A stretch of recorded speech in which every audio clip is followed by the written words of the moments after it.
In 1997, the British journalist, I don't know if you see very well the PowerPoint in full screen. Thank you. The British journalist on the Times, Peter Watson, the Times in London, published a book, Sotheby's Inside Story, that you see here, where he narrated how, for the first time, how trafficking networks of antiquities coming from Italy, but also on old masters' paintings, were smuggled out of Italy and ending up in Sotheby's in London for sale. Also, he revealed in the same book that a different trafficking network, again of antiquities, but this time from India, was ending up again in Sotheby's in London. 9 years later, in 2006, and then a revised edition the following year in 2007, the same journalist, Peter Watson, have published a very influential book, The Medici Conspiracy, this time in cooperation with his Italian colleague, Cecilia Todezzini. And of course, the Medici Conspiracy was named by the name of Giacomo Medici, one of the main traffickers internationally of antiquities in post-1970, and therefore by direct disregard and violation of the UNESCO Convention, among other conventions as well.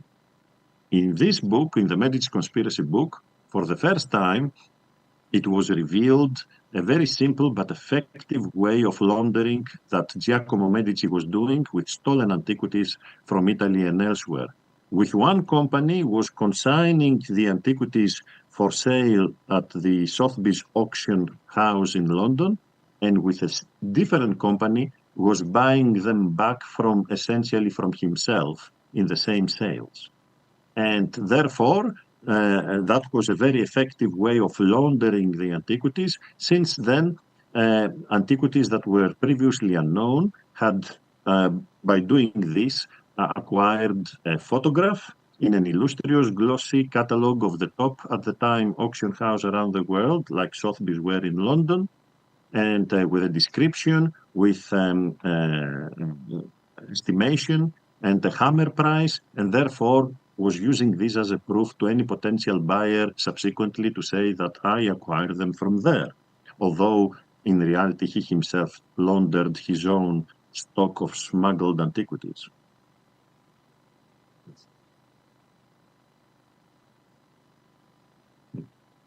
There is a problem now with the PowerPoint.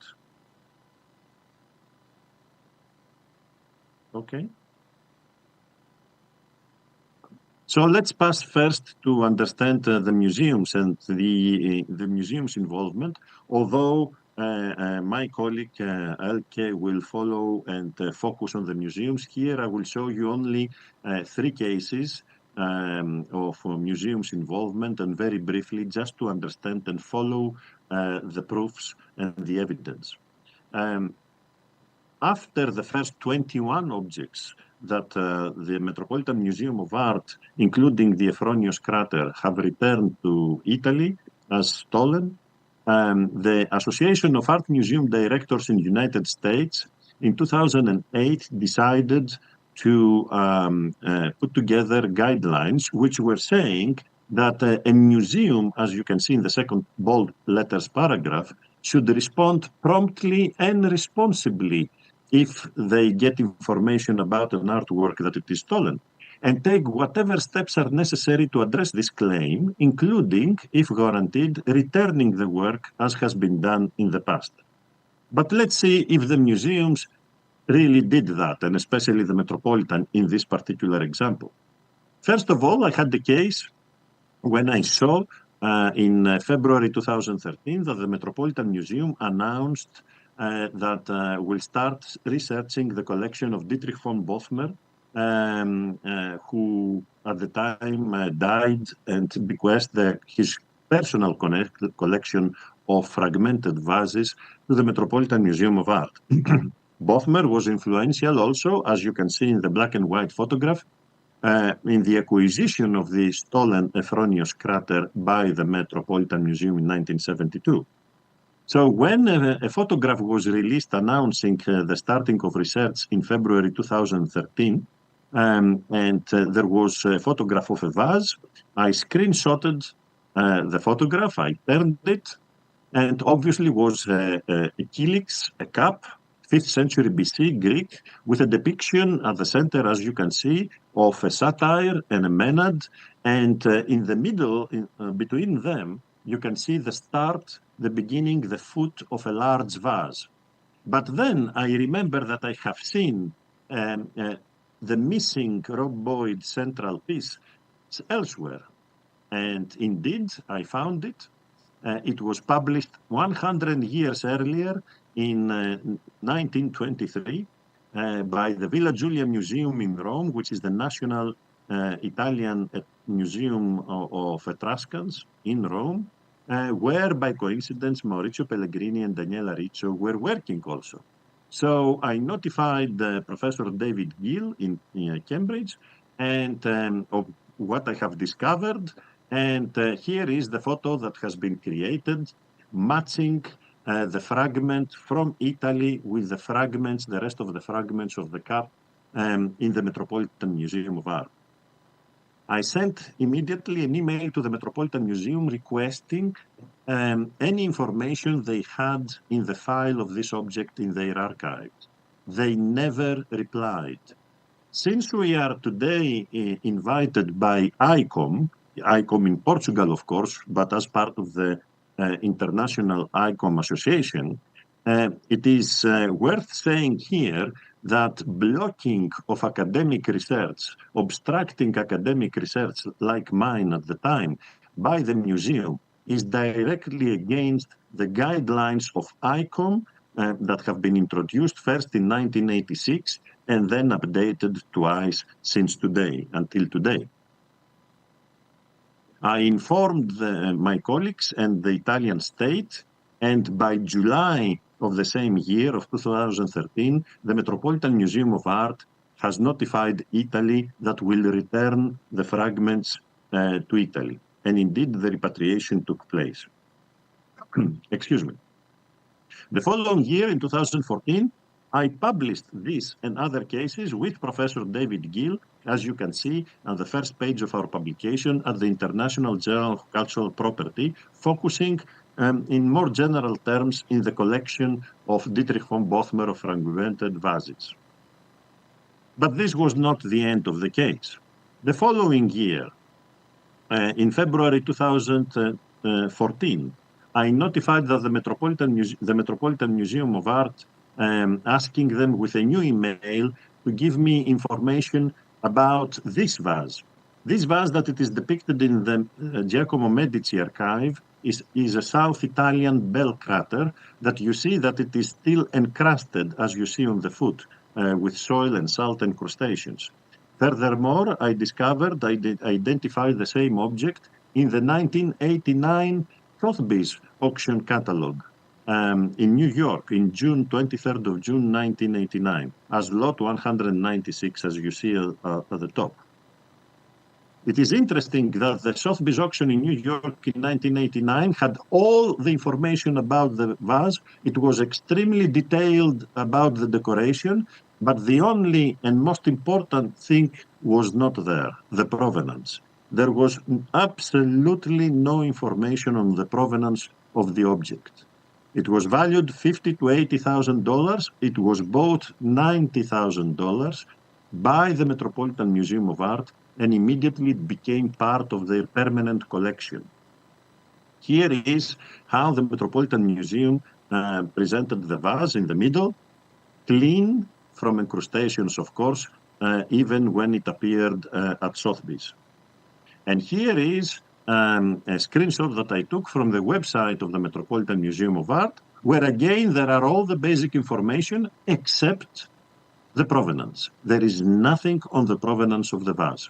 So therefore, in a single case, we have dealers, auction houses, and a museum who are in 1989, 19 years already after the UNESCO Convention, that they all completely disregarded about provenance information, export licenses, etc. So I asked the museum with a new email in 2014, in February, requesting more information from the file of the object in their archive. They never replied to me, although in that same email, I reminded them that I still didn't have an answer for the previous case, for the cap that you saw, the previous year that I sent. They never sent any email at all. They never replied to any of these emails. So in 2014, in May, after waiting 4 months, I decided to publish the case, and I published it at the Journal of Art Crime. And here is the front page of my publication back in 2014, when I revealed all the information, all the evidence, the identification with the matching of the photos from the confiscated Medici archive, that the object passed from Sotheby's, and it is in the Metropolitan Museum that doesn't answer any emails. After I notified the Italian authorities in 2016, and the Interpol and the Carabiniero attaché in Interpol in 2016, during also an UNESCO conference at the headquarters of UNESCO at late March 2016, and receiving no answer by the central offices of Carabinieri at all, I decided, after waiting more than a year extra, in 2017, in May, in total, after 3 years and 3 months and 4 months since I started this case, and there was no interest even by the country of origin, in this case by Italy, by their own authorities, I decided to send the case to the District Attorney's Office of Manhattan in the center of New York. And within 2 weeks, not only a warrant has been produced by an American judge, but also with this warrant, the Homeland Security investigation agents went and confiscated the vase from inside the permanent collection of the Metropolitan Museum of Art. You can see that the case has made front page in the New York Times on the 1st of August 2017. But it is interesting to see that when Sotheby's were asked about who was the consignor in their 1989 auction of the vase, they replied that they could not identify the consignor because of client confidentiality rules, and said that the auction house was not aware of any provenance issues at the time it handled the case. This is completely outrageous. A, because the client confidentiality rules now have proved, after the solution of this case, that only covers known traffickers. It is envisaged that only Giacomo Medici could have been the potential consignor of this object back in 1989. But at the very least, in 2017, when this case was resolved, they could have the decency, Sotheby's, to reveal, now that the object has been proved to be stolen and smuggled, to reveal who was the consignor back in 1989. Even then, even in 2017, they had complete disregard for any ethical guidelines, let alone the UNESCO Convention. As for the provenance issues that they were not aware, the fact that there were absolutely no provenance information in their own catalog in 1989 auction, for them, it wasn't an issue at all. So by that, you can understand how huge the problem still was until 2017, at least. But we will see in more recent years some cases. I published a second article on the case where I included all the developments in the auction house, in the museum, and so on, in the confiscation, in a new article in 2017, again at the Journal of Art Crime. And here you see the first page of it. But let's see what the museum replied in 2017, the Metropolitan, and said, a spokesman of the Metropolitan at the Times, at the New York Times, the museum has worked diligently to ensure a just resolution of this matter, said.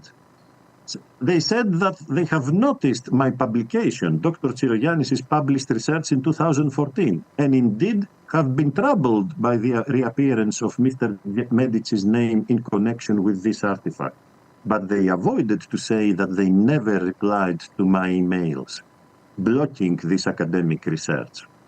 They said that they reached out informally. Why informally? There was no reason. Absolutely formally and openly and transparently this should happen. To the Italian authorities then, but received no response, as I did not receive any response, if this is true, by the museum. And they said that the museum, by December 2016, it sent the Italian Ministry of Culture a formal request to resolve the case, and they were waiting guidance when the Manhattan prosecutors alerted them in June to their own concerns, which were not their own concerns. They were the same concerns that they had since the publication of my article and much before, since I sent them the first email.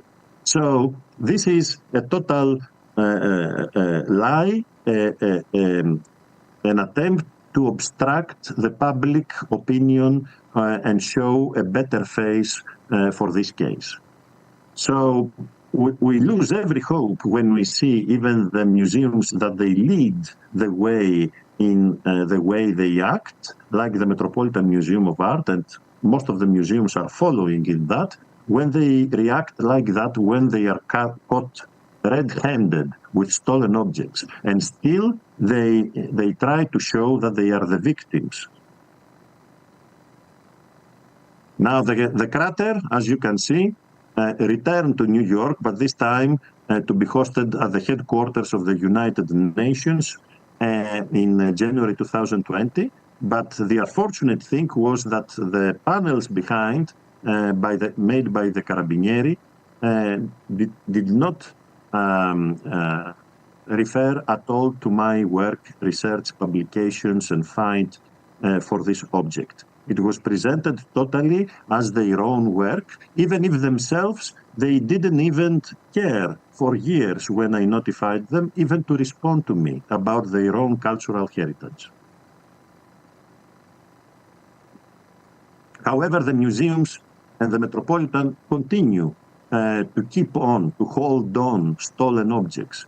Even this year, in 2014, this example, for example, this other cup was returned to Italy because also Polaroid images of the same cup being fragmented, as you can see here, from a Polaroid image from the Medici archive, prove that point, that the object was looted from Italy, smuggled, and then acquired illicitly by the Metropolitan Museum of Art.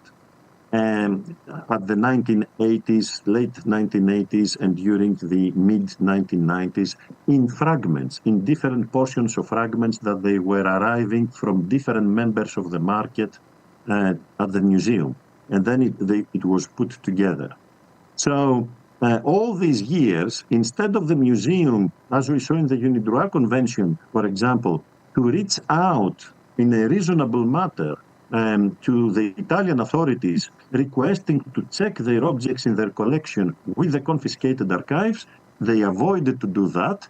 And every single year, or almost every single year, they have to give away more antiquities being proved and identified as stolen cultural property.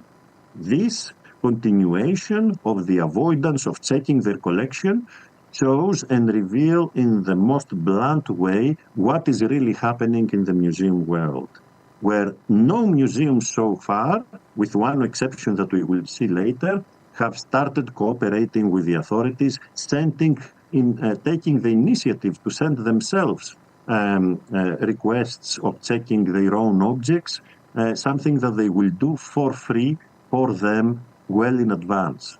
And in an absolute cooperative way. However, they avoid to do that, and not only they are losing the objects, not only they are losing the money that they paid at the time of its acquisition for these objects, but they prefer also to get negative publicity instead of doing the legal and, most importantly, the ethical, moral thing of taking the initiative and contacting the authorities in order to check their own collections. But the dealers' galleries are doing the same. I've mentioned before the Phoenix Ancient Art involvement in the first wave of repatriations belonging to the Abutam brothers, who both of them, each one of them, have been convicted in different countries around the world for the involvement in different cases of illicit antiquities. Here, though, I will present you another case, a case that it is not depicted in any of the confiscated archives, though it is revealing of the mentality of the ongoing, even today, mentality in the market and especially in the dealer galleries world. As you see in the central screenshot that I took in January 2015, depicting this red figure, 5th century BC Greek lekithos. And this is taken from the website of Phoenix Ancient Art, as you can see at the top. However, in the same October of 2015, a few months later, that is, the same vase appeared at Christie's in London, with the provenance, as you see at the bottom, anonymous sale in Basel in November 1986. This is the UNESCO convention also celebration, like today, 14th of November. What an irony. As lot 213. And then, formerly private collection Japan, acquired privately in 1997. No other information. Everything is anonymous. Everyone involved is anonymous and is kept anonymous in 2015 in London, which also shows the ongoing mentality of the market. However, because I have taken this screenshot, immediately that screenshot a few months earlier became the proof of the involvement in the sale of the Abutam brothers of Phoenix Ancient Art, which is omitted from the provenance where it belonged. Further from the omission, when I notified my colleagues, my Italian colleagues, Maurizio Pellegrini and Daniela Riccio, they managed to find their own photo of the same vase that they took during the raid of the Japanese trafficker Noriyoshi Horiuchi in the free port of Geneva. The object, because it's not depicted in any photographs in the confiscated archives, was returned to Horiuchi, although it lacked completely of a legal provenance. And then, when it appeared both in the Abutam Brothers Phoenix Ancient Art Gallery in January 2015 and at Christie's in October 2015, the provenance which was saying Japanese private collection, in reality is a disguise for a Japanese trafficker, Noriyoshi Horiuchi. So therefore, first they omit the Abutam Brothers, the Phoenix Ancient Art involvement, and secondly, they disguise a known trafficker into an anonymous Japanese collector. And together with 3 more objects that I identified from the Peking archive, I published this case also as a 4th case before the auction, and all 4 objects were withdrawn before the auction by Christie's. The next day, that lekithos reappeared at Phoenix Ancient Art website, proving my point and what I had the proof from the screenshot of the involvement of Phoenix Ancient Art in this case. But other galleries were involved, like Royal Athena Galleries. Another screenshot that I took in January 2017 shows this 5th century BC red figure amphora, which had only half a line of provenance, Sea Age collection in Ann Arbor in Michigan. It is, of course, a remarkable thing how a 5th century vase, Greek vase, 5th century BC, that is, appears in Ann Arbor in Michigan out of the blue. As far as we know from the history books and from archaeology books,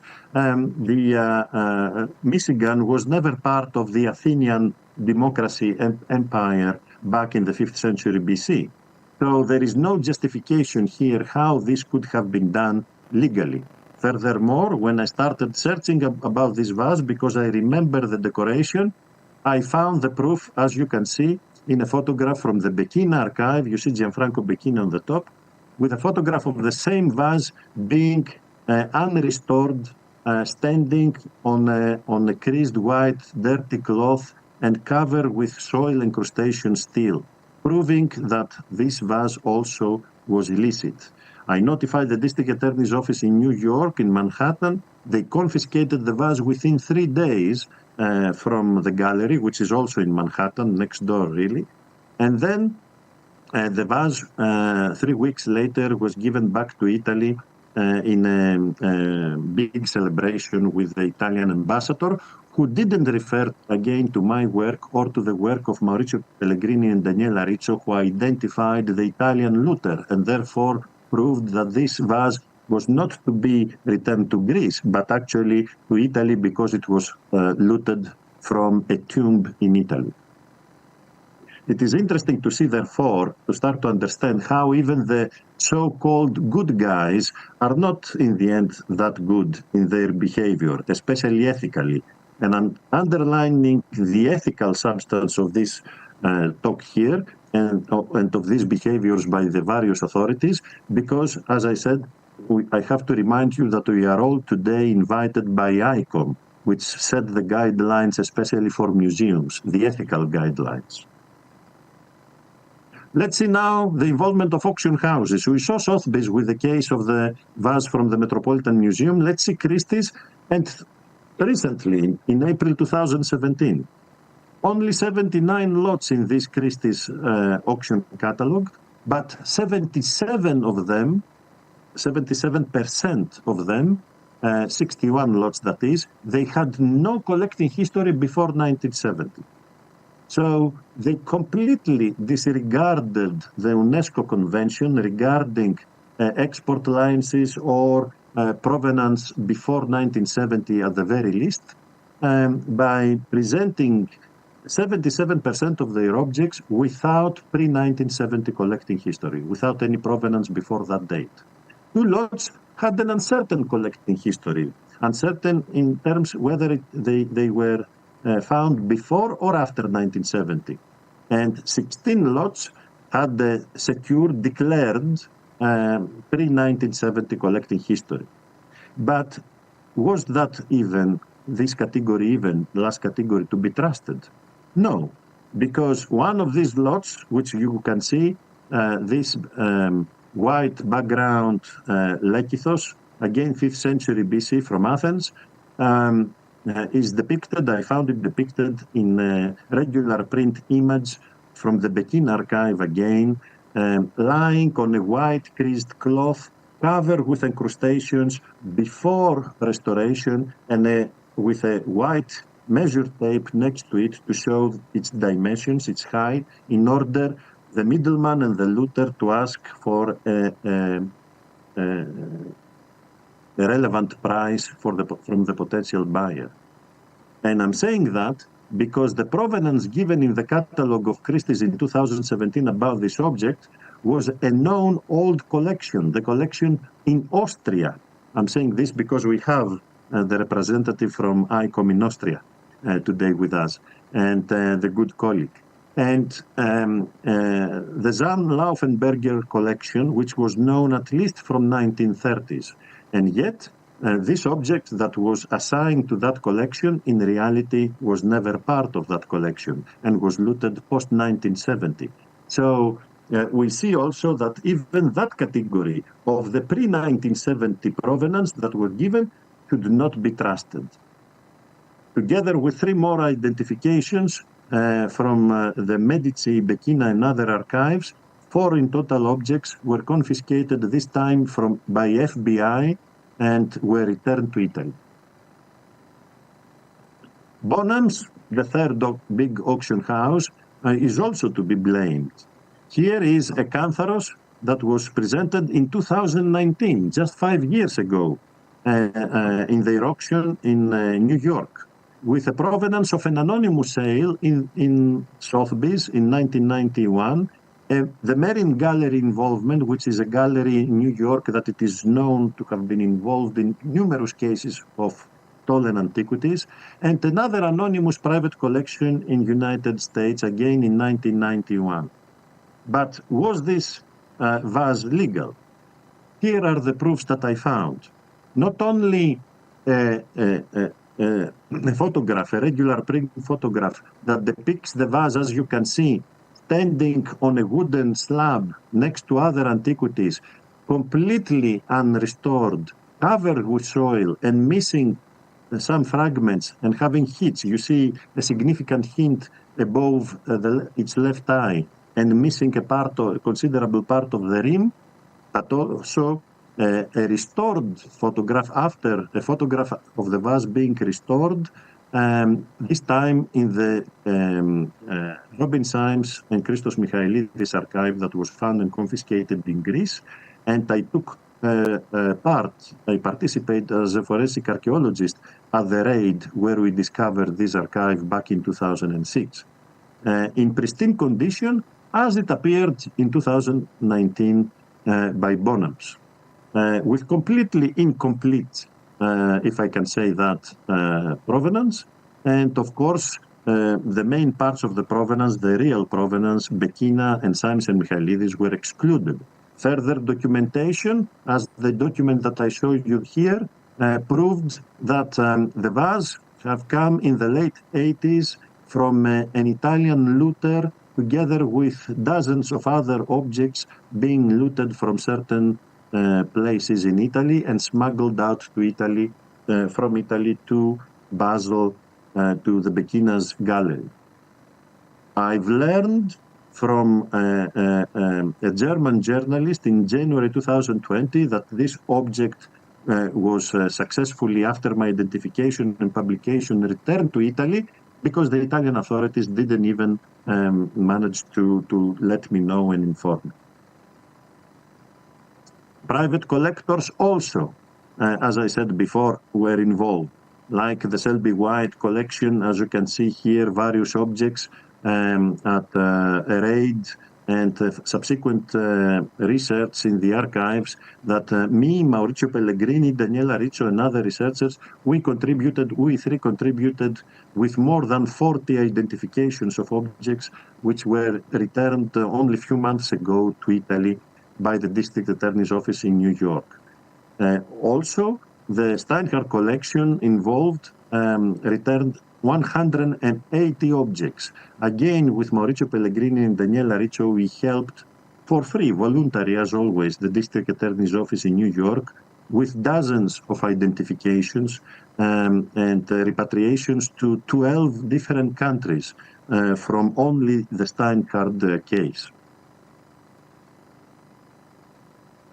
The market, however, even today, in 2014, continues to offer stolen antiquities depicted in these archives.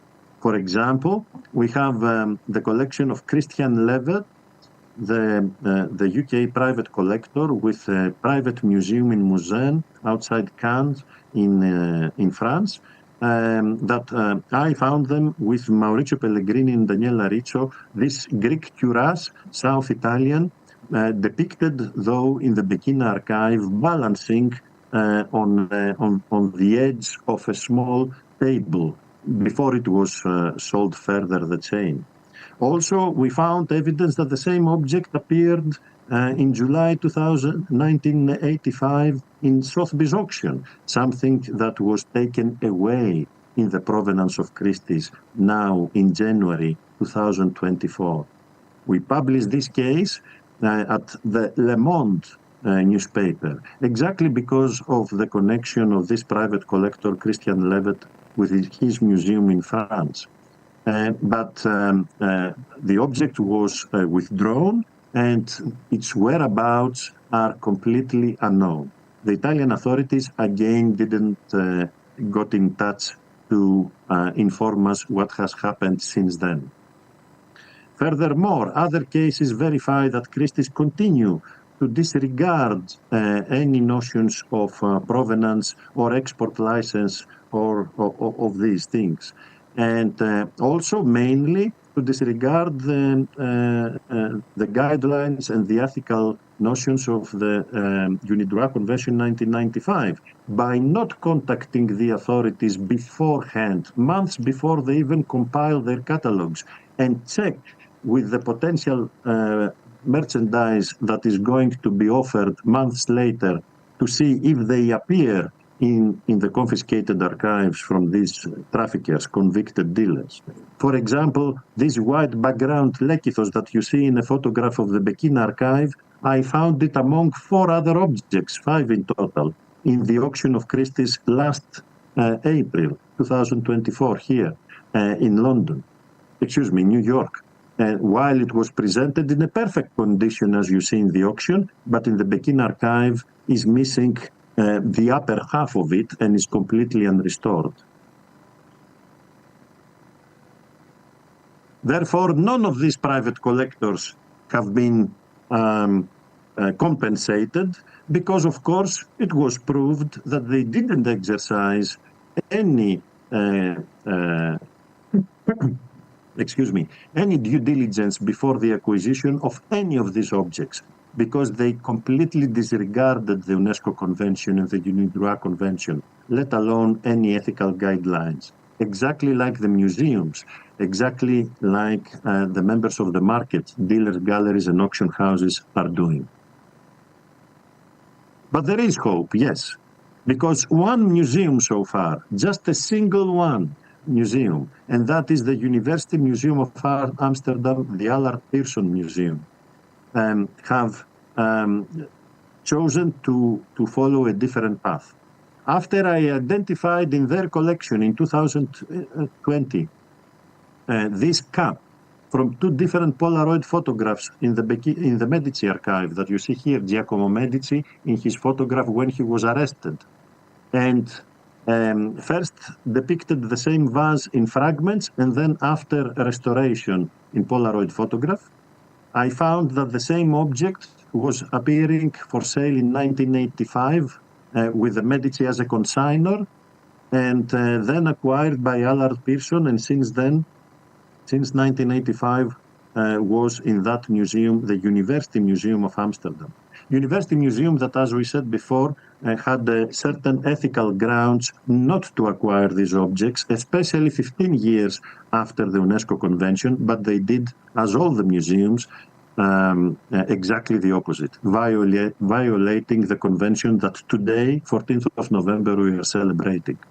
However, when I notified the museum and I told them that should be returned to Italy, the museum not only took the appropriate steps to return it, but asked me, for the first time happened from a museum, to cooperate with me and check their collection in order to cooperate also with the Italian authorities and any other authorities around the world and clean their collection for any objects that may be proved to be stolen.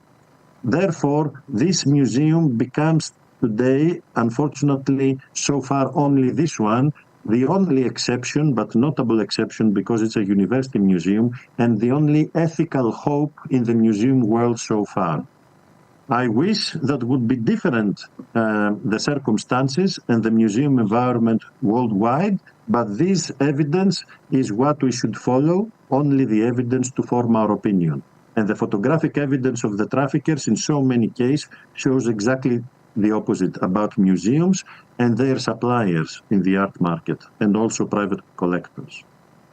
Another issue is that we can contribute with our forensic research to new research projects, like the project in the Aarhus University Museum in Denmark, led by Associate Professor Dr. Vinnie Norskov, who requested the fragmented Italian vases that were confiscated from the warehouses of Symes and Michailidis in Geneva in 2014 to be sent to Aarhus Museum and be researched, this time from a forensic point of view, to discover more information. Therefore, I was employed to do that by Aarhus University Museum because of my PhD in Cambridge on the Symes Michailidis international trafficking network. And what we found further we found further connections with traffickers that were unknown at the time. For example, with Bekina, and here I show you only one of the several examples that we found so far.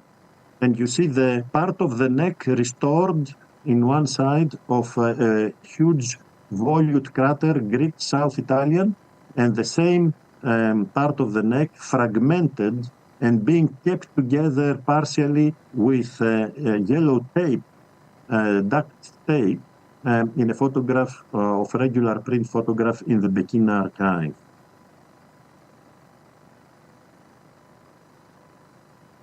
Hope, however, is materialized in a different way and much more fulfilling and convincing for us. And last week, I was extremely happy to see that after a few years ago, I have been requested by the French Lyceum in Athens to send them 6 cases, a small booklet for their students. They entered themselves in the picture project, and 3 of these of my cases that I worked in the past years have made it into a board game that is created for students worldwide, especially in Europe, with the support of European Union through the Erasmus Plus project. And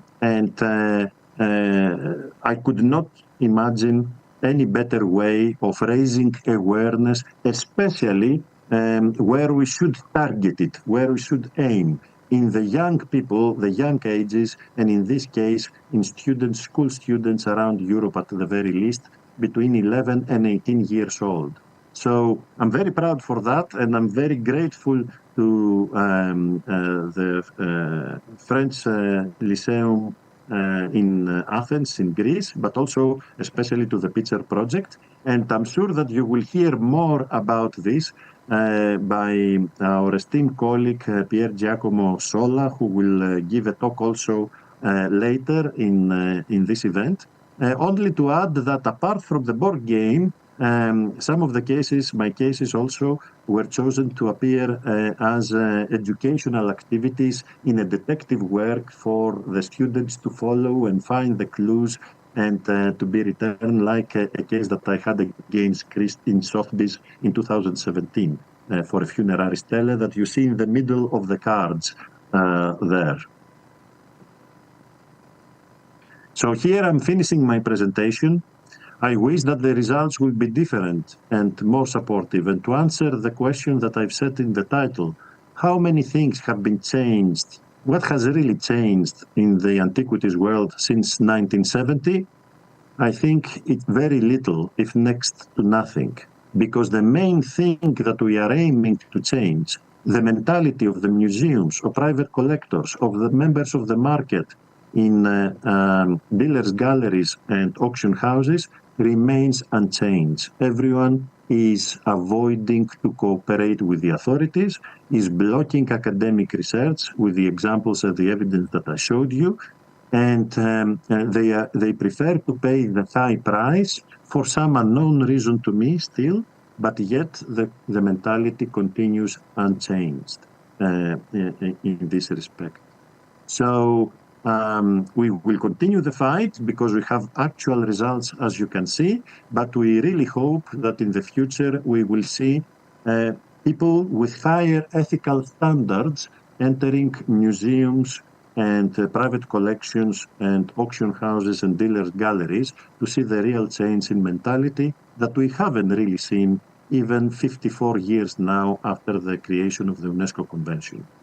I would like to close here with the opportunity to say a big thank you to, first of all, my colleagues, the Maurizio Pellegrini and Daniela Riccio, the pioneers of forensic archaeology in this kind of research, whose work I'm continuing with them after their retirement from the Villa Giulia Museum in Rome, but also in the memory of the 2 prosecutors, the Greek Ioannis Diotis, and especially the Italian prosecutor in Rome, Paolo Giorgio Ferri, who supplied me since November 2008 with the copies of these archives in order to conduct my PhD in Cambridge, but also to continue until now and until my time comes to leave this place with this kind of research. So a big thank you to them, and of course a big thank you to you for your patience despite the technical problems to follow up these presentations. And I'm very happy to answer, of course, any question in the coming debate. Thank you very much.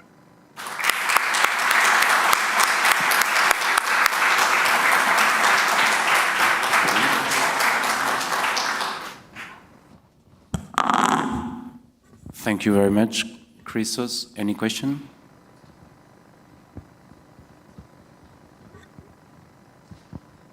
In English, yes? Yeah. And if you can present yourself just to know.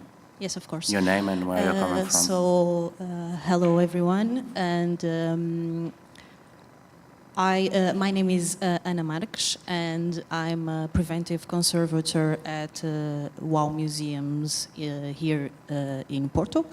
And I work with a private collector, and in our museum we have several issues with the provenance of our collections, of our collection.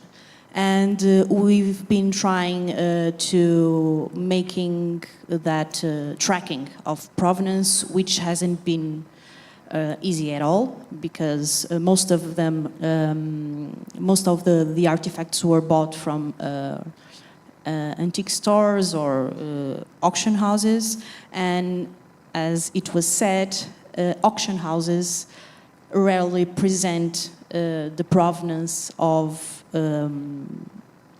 their items.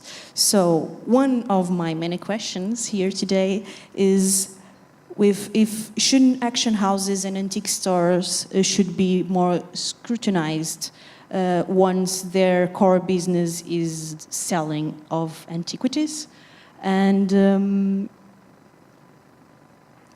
since also because I feel that ethics are important, of course, but the world doesn't revolve around ethics, but it revolves around money. And so shouldn't we have more laws that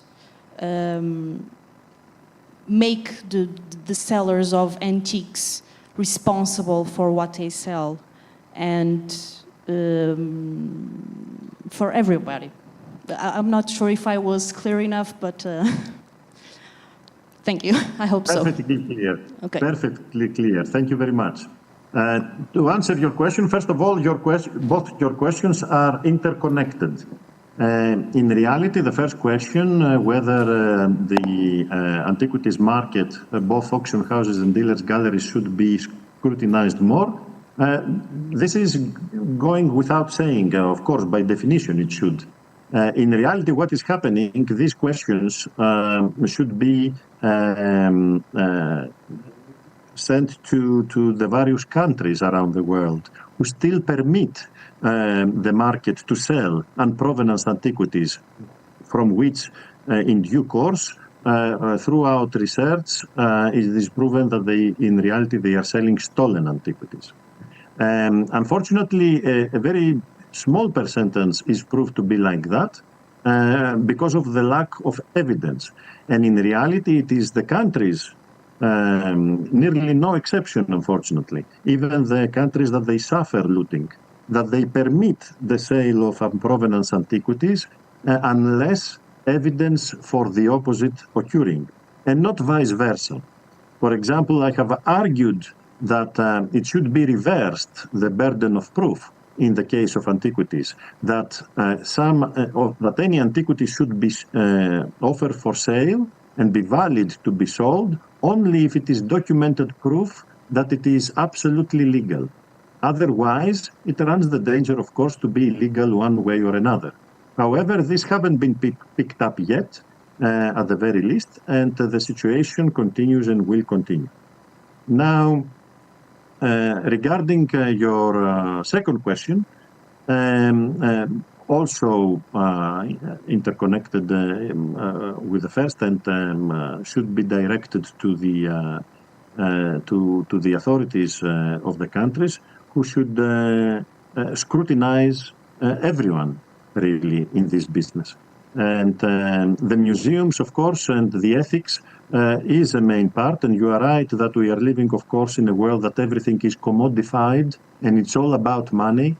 And we ourselves see how many problems we have in our research because we are blocking the flow of this money directed to illicit stolen objects in reality.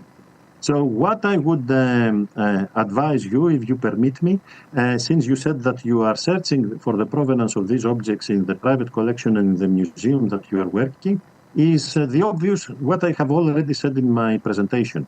Please contact the relevant authorities of the countries from which you have any information, or even from the decoration of the objects that you have, and check with them if they have any evidence on these objects. Please supply them with photographs of the objects in question.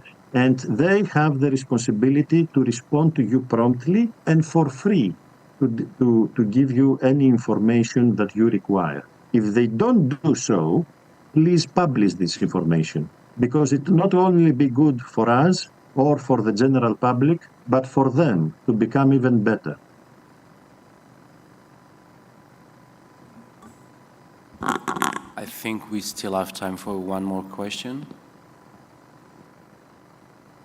Despite of the delay, we can have one more question. Anyone wants to ask something? Anna? That's... So I'm just here filling the blank spaces. Another difficult question is, if the possessor of the artifact is going to lose it,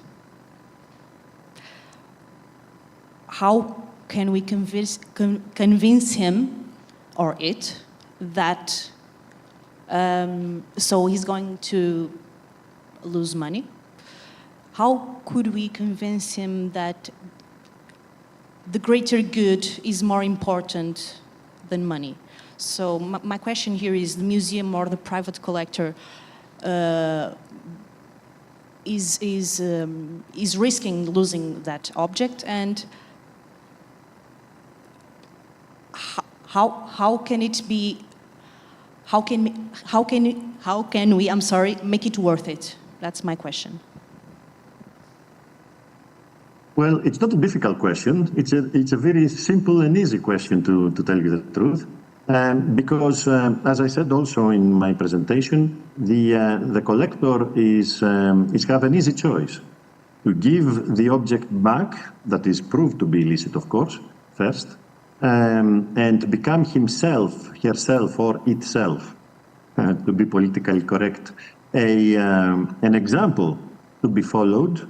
As I had several examples of private collectors that they were contacting me with unprovenance object in their possession, and if you Google, you can find these various cases in The Guardian, but newspaper.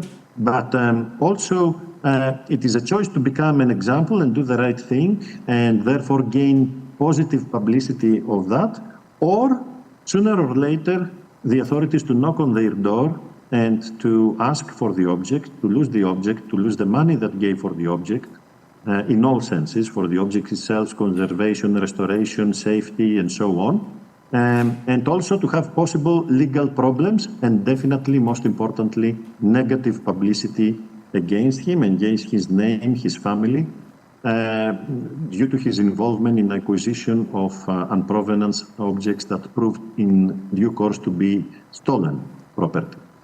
And this may have also a great effect, of course, to his business, which most of the times it's completely unrelated to the art world, from where he had made this money, part of which he had invested in an antiquities collection, without doing what it is known that should be followed as guidelines and laws and conventions decades ago.